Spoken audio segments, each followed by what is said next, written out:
Welcome to Uncle's Channel. Thanks for watching today. And let's branch out from the gaming direction a little bit today, and from the Turtles direction a little bit today, and let's do a movie review. Let's call it Matt's Movie Reviews. Shh. But I actually went to see the new Transformers movie this past week, Transformers Rise of the Beast. And this is a continuation of the last Transformers movie, Bumblebee, which was a fantastic Transformers movie. I was really excited the direction that the franchise was going in, because those Michael Bay movies were just garbage, awful films that didn't live up to the Transformers name in any way. And Bumblebee just knocked it out of the park. I thought it was the best Transformers movie I'd ever seen, except for maybe the original animated one. But a great film. And so I was really anticipating this one being a sequel to that, as well as bringing in the characters from the Beast Wars television series. Because growing up, I loved Beast Wars. I actually liked Beast Wars probably more than the actual Transformers, because I was a little bit late, or toward the end of the Transformers generations, where Beast Wars was like prime, elementary school for me. And I loved Beast Wars. All 3 seasons of it, even the season of Beast Machines. Great storyline, great storytelling for the time, great computer animation. Hasn't aged super well, but it was amazing, the computer animation they did at the time.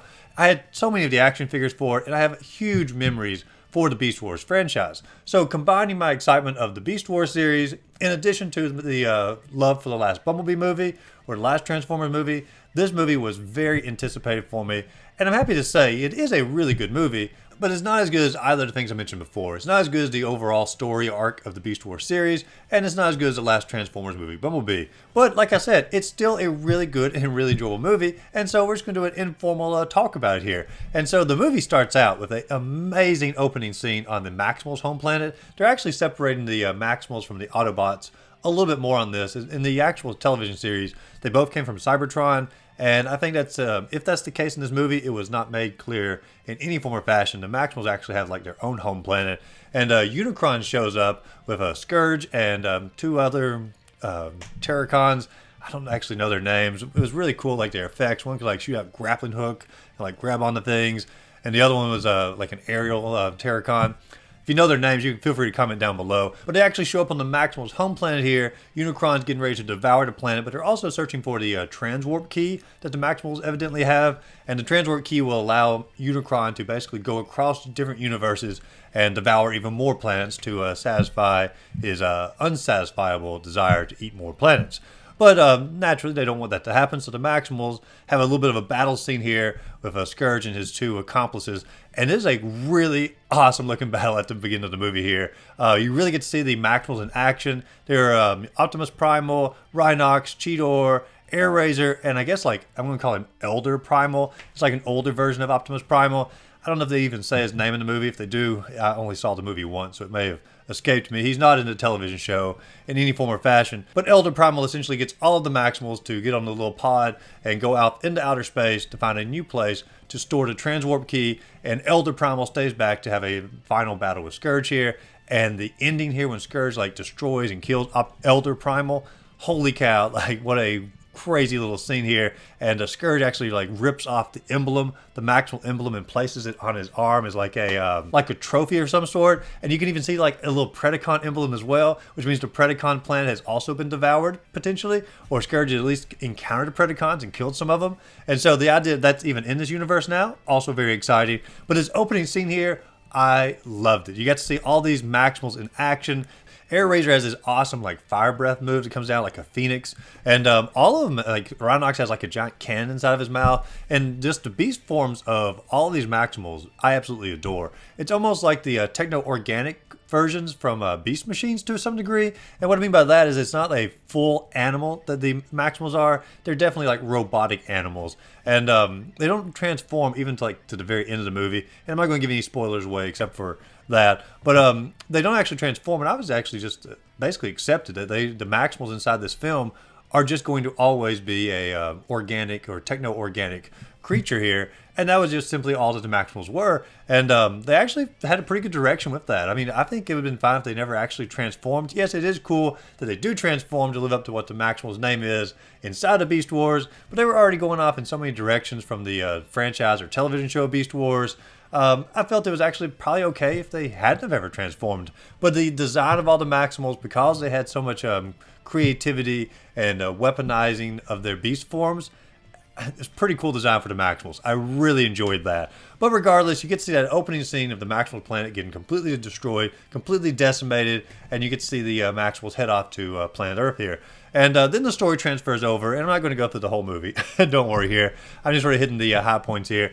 But basically, you're picking up after the last Bumblebee movie. It's now 1995, I believe, and you're going to be following two human characters. Inside this film, you're going to be following Noah and Alina. And these two characters, Alina is an archaeologist, and Noah is a kid who's basically trying to make ends meet and basically just trying to help his family survive through some personal tragedies. And the human stories for each of these characters is really good. And that's something they set up in the Bumblebee movie as far as like the human character development that was missing from all the Michael Bay movies. You actually care about the human characters in this movie just like you did in Bumblebee. And so in that aspect, these two movies are very similar in their storytelling. But as you're following these characters, Elena actually ends up finding half of the transwarp key, which sends a signal out, and Optimus Prime and all of the Autobots journey toward the museum to try to basically get this key before Unicron and Scourge and all of his cronies can get to it as well. And in the process of this, Noah, who's the other human character, gets wrapped up with Mirage, who is a Porsche at the moment anyway,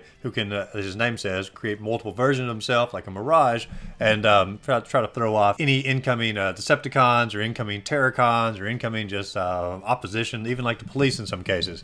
But basically Mirage reunites with the Autobots, and they're all trying to get to the museum to get this transwarp key, and you have your first major battle here between the Autobots and the Terracons fighting over this transwarp key, and Air Razor shows up again as well, because, you know, she's obviously got some stake in the game. But from here, you're basically having the action-adventure movie of the Maximals and the Autobots racing against the Terracons and Unicron to try to find the last half of the transwarp key, and they journey down to Peru. And I really do love that they did the scene or the movie down in Peru, because it really gave a different aspect to the Transformers action, because so many times they fight in these big cities and there's all this city destruction, and the idea that they're fighting basically at these ancient ruins of the Inca, or that they are fighting out in just simply the middle of fields, it really just adds a different dynamic to the entire action of the film. And I think it fits so well for that to be the scenery, because you're bringing in the Beast characters like Optimus Primal and Cheetor and all of them, and that's more of their natural habitat, and so it's a good combination of the two. And so the scenery of the movie, fantastic. The character designs, fantastic. The human character designs, also well written and fantastic. And so all of that's going really well. The only character design I will say that I probably didn't like was actually Mirage. Mirage is voiced by Pete Davidson, and I don't know, it just really wasn't my type of character for Mirage, but at the same time, I don't have a whole lot of nostalgia for the original Mirage, and he may have acted the exact same way as this, I just don't remember. Like I said, I was more of a fan of the Beast Wars franchise and sort of the later part of Transformers. But the lore that the movie set up was really interesting lore. I've always loved the idea of Unicron, the devouring of planets, so I was really excited to have Unicron in this movie. And I always loved the Maximals, and I loved the Maximal design in this movie. So both of those were a huge plus. The overall storytelling I thought was very, very fluid, very well done throughout. Overall, it's just simply not as well written as Bumblebee. It's not as heartwarming as Bumblebee. But some of the designs and some of the action is up there with some of the best that Transformers has ever had. So overall, I'd probably give this movie 3 out of 4 stars. I'd like to see it again at some point. I'd probably like to go back and rewatch some of the old Beast Wars show, actually. Maybe even venture back into Beast Machines, because I know some people didn't like Beast Machines, and it is definitely a drastic departure from Beast Wars, but it continues on the story, and it was a really enjoyable story arc inside of Beast Machines, and I really loved the organic aspect that sort of came back toward the end of that series. But I have no idea why people, well, actually I know exactly why people didn't like Beast Machines. It was an ugly show. I mean, just look at some of the character designs here. Holy cow. I mean, that's the reason I didn't watch it for a long time, is I just didn't like the character designs. But it continues on the story of Beast Wars excellently. It may be better written than Beast Wars. And Beast Wars season 2 and 3 were some of the best written television, like, kids shows out there. And I'll still stand by that, even though I haven't watched it in many, many years. But overall, if you're a fan of the Bumblebee movie and you're a fan of Beast Wars, I think you will enjoy this movie. Don't go in expecting a full-on Beast Wars movie, because you won't get it. And I also feel, even after this particular film, the Maximals are probably not going to be in the next Transformers movie. It seemed like they were just sort of a one-off, as sort of a side plot, and I can't see them becoming a major character in the overarching Transformers universe, besides maybe like a little cameo here or there. I just don't think it's going to probably happen in that direction. So if you're a fan of Beast Wars, I think you'll enjoy seeing the Maximals. I think you'll enjoy seeing what they've done with them inside this movie, but don't expect a full-on Beast Wars storyline. This is still a Transformer storyline at its core, And I think it does a good job as far as carrying on the name of Bumblebee, and I'm anxious to see what the next Transformers movie is going to be. But if you've seen the Transformers movie, Rise of the Beast, let me know what your thoughts are in the comments down below. If you had any comments or thoughts about the review, agree, disagree, let me know about that in the comments down below as well. As always, if you enjoyed the video, be sure to like and subscribe to the channel. If you want to see more movie reviews in addition to gaming reviews, just sort of a little informal takes on movies that I see, let me know that in the comments down below. As always, go out there, find a great game to play, or movie to see in this case, and have a great rest of the day.